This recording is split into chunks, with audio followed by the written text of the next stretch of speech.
Dünyanın bütün güclərinin Türkiyəni döyüş meydanına çəkməsi təbii ki var. Bu bir mənalıdır. Ona görə ki, Türkiyə inkişaf etməkdə olan müsəlman dövlətidir. Dünyada sabitlik adası kimi bir Türkiyə, bir Azərbaycan müsəlman dövləti kimi adları çəkilirdi. Və siz bilirsiniz ki, həm Türkiyə, həm Azərbaycan o qədər böyük sürətlə inkişaf edir ki, istər elmi sahədə, istər hərbi sənaye sahəsində, iqtisadiyyatın digər sahələrində müsəlman dövlətlərinə nəzər saldıqda bu gün inkişaf etməkdə olan müsəlman dövləti sabitlik adası kimi Azərbaycanın və Türkiyənin adı qoşa çəkildi. Ancaq son dövrlər göstərir ki, Erdoğanın Amerika siyasətinə qarşı çıxması, 15 iyuldakı deməli çevriliş, orada FETÖ'çülərin paralel dövlət yapımı adı altında Türkiyənin bütün strukturlarına demək olar ki, ziyarət eləmişlər. Təhsil sistemindən tutmuş milli istihbaratına və prokurorluq orqanlarına, hakimlik orqanlarına qədər paralel dövlət adı altında kifayət qədər Fəthullah Gülen tərəfdarları yerləşdirilmişdi. Və 15 iyul hadisəsindən sonra Türkiyədə kütləvi təmizləmə hadisələri baş verdi və təbii ki, bu bir çox inkişaf etmiş dövlətlərin, o cümlədən Amerikanın kəşfiyyat orqanlarının, Pentagonun və Mərkəzi Kəşfiyyat İdarəsinin və CIA deyilən bir təşkilat var ki, o da xüsusi kəşfiyyatla məşğul olan bir təşkilatın heç də xoşuna gəlmirdi. Və bunun bədəlini əlbəttə ki, ona Türkiyə ödətmək istəyirlər və hal-hazırda da biz hər gün gözümüzü açıqdıqda görürük ki, Türkiyədə canlı bombalar, demək olar ki, kütləvi insan ölümü ilə nəticələnən hər gün terror hadisələri baş verir. Və bu Türkiyənin sabitliyini pozmağa, iqtisadiyyatını dağıtmağa, Rəcəb Tayyip Erdoğanın apardığı siyasəti çökdürməyə yönəlmiş bir hadisədir. Bu bir mənalı belədir. Ancaq məsələnin digər tərəfi, Türkiyənin özünün də milli istihbaratında çox böyük nöqsanlar vardır. Fakt odur ki, dünən Rusiyanın səfirinin Türkiyədə güllələnməsi, özü də arxadan, heç bir təhlükəsizlik tədbirlərinin görülməməsi nəticəsində, deməli, Türkiyənin polis orqanlarının əməkdaşı, zabiti girib, Rusiya səfiri müsahibə verdiyi zaman və bir törəndə çıxış etdiyi zaman arxadan vurulması bu böyük terror hadisəsidir. Və təbii ki, Rusiya-Türkiyə münasibətlərinin kəskinləşməsinə, olduqca pisləşməsinə gətirib çıxaran bir hala hesablanmış hadisədir.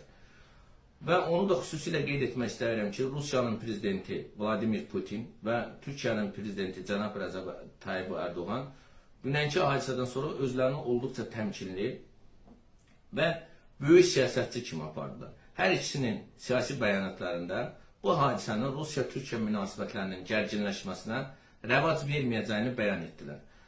Amma bu demək deyil ki, biz bu hadisəni alqışlamalıyıq. Düzdür, bugünkü bir çox analitiklər və siyasi ekspertlər hesab edir ki, bu 3-cü Dünya müharibəsinin başlanmasına gətirib çıxaran faktorlardan biri ola bilər.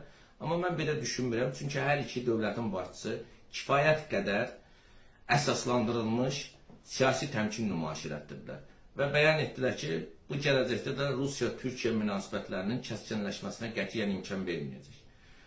Mən belə halda düşünürəm ki, bu hadisələrin davamı olacaqdır. Ancaq bu hadisələrin davamından qurtulmağın yolu nədədir? Bunun üçün Türkiyənin Milli İstihbarat Təşkilatının ən azından sədri olan Hakan Fidan istefaya getməlidir.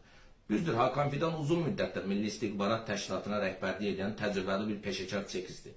Ancaq son olaylar göstərir ki, peşəkarlıq təkcə terror hadisələrindən sonra kütləni meydanlara çıxardıb, terrora etiraz etməklə deyil, terrorun qarşısını mütləq mənada kəsməklə hesablanır. Və bu gün Milli İstihbarat Təşkilatının bu cür terror hadisələrinin qarşısını almaqda acizlik göstərməsi digər tərəfdən Milli İstihbaratın peşəkarlıq səviyyəsini aşağı salmasına gətirib çıxarır. Bundan başqa, hal-hazırki situasiyada siz bilirsiniz ki, həmin səfirin qorunma məsələsi birbaşa Türkiyənin üzərinə düşən, hər bir səfirin hansı ölkədə diplomatik fəaliyyətini həyata keçirməsindən asılı olmayaraq, onun təhlükəsizlik məsələləri həmin dövlətin birbaşa təhlükəsizlik orqanlarının üzərinə düşür. Və belə olan halda Türkiyənin təhlükəsizlik orqanlarında çox ciddi qüsurların olduğu aşkara çıxır.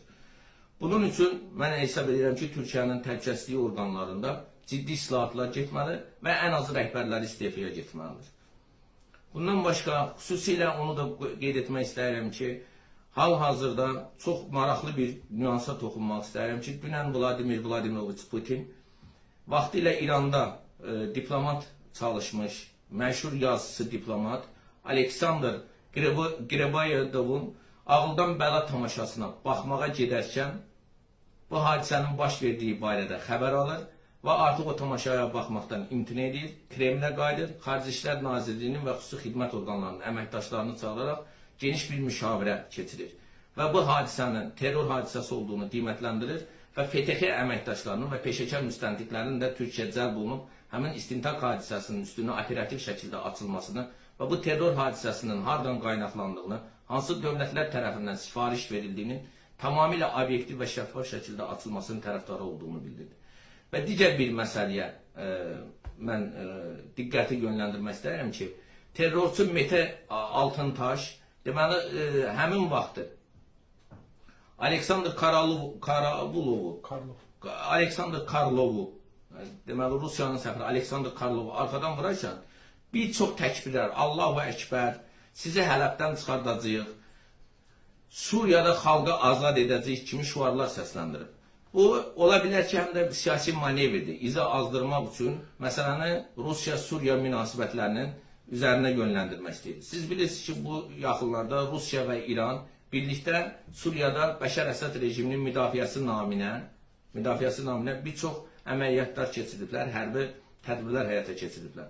Və bu da Türkiyədə böyük qısqanclıqla qarşılandı və Türkiyə birmənalı olaraq Bəşər Əsəd rejiminin davam etməsinin əleyhinədir. Onlar bilirsiniz ki, Suriyadakı müxalifətə dəstək verirlər və belə olan halda hal-hazırki situasiyada Rusiya-Türkiyə münasibətlərində Suriya qarşı bir ziddiyyətli forma meydana çıxdır. Və bu terror hadisəsinin baş verməsində bir çox analitiklər və ekspertlər Suriya, Türkiyə və Rusiya münasibətlərindəki gərginliklə əlaqələndirirlər. Yəni, yeşil fikrinin olmaması məsələsində və Bəşər Əsəd rejiminin bir tərəf dəstəklənməsində, digər tərəf isə istefa verib, həmin Bəşər Əsəd rejiminin artıq siyasi hakimiyyəti müxalifətə verilməsi uğrunda mübarizə aparılır. Və bu da nəticədə hər iki dövlət arasında böyük siyasi çatlara gətirib çıxardır. Təsəvvüf heç nə yoxdur. Fəlsəfəni anlayan insanlar bilir ki, həyatda təsəvvüf deyilən bir şey yoxdur. Və Quranda da belə bir ayə var ki, Allahın izni olmadan bir yarpaq belə yerə düşə bilməz. Bunların hamısı zərurətdir və düşünürəm ki, bunların hamısı dəqiq hesablanmış, kəşfiyyat və xüsusilə əks kəşfiyyat orqanlarının çox planlı şəkildə həyata keçirdiyi bir tədbirin tərkib hissəsidir.